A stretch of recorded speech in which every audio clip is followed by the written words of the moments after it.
Good evening friend मु आसिके पहुंची मो डे 4 मिनी ब्लॉग चैलेंज रे। तो आपण माने भाबुथिबे मु आज कोठ अछि मु आज अछि हम बारीपदर मयूरभंज महोत्सव रे। तो आपण माने आछथि ना नहीं मते तो जणेबे आगे मो चैनल टिको तो सब्सक्राइब कर देबे। तो देखो तो बहुत सारा स्टॉल पड़ीथला आ सेई भितर मोर एउटा फेवरेट टा होची फूड स्टॉल रो आसिके मु फास्ट नै गली कबी पकोड़ा लंका चप खाइ साला पर मु बाहरी मयूरभंज मिरर किछि दिन देखा पाई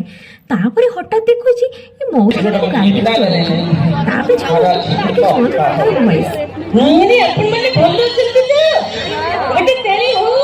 सुंदर वॉइस टी शुणी सारा मु चली मोमोज खाइबा मोमोज खाई सारा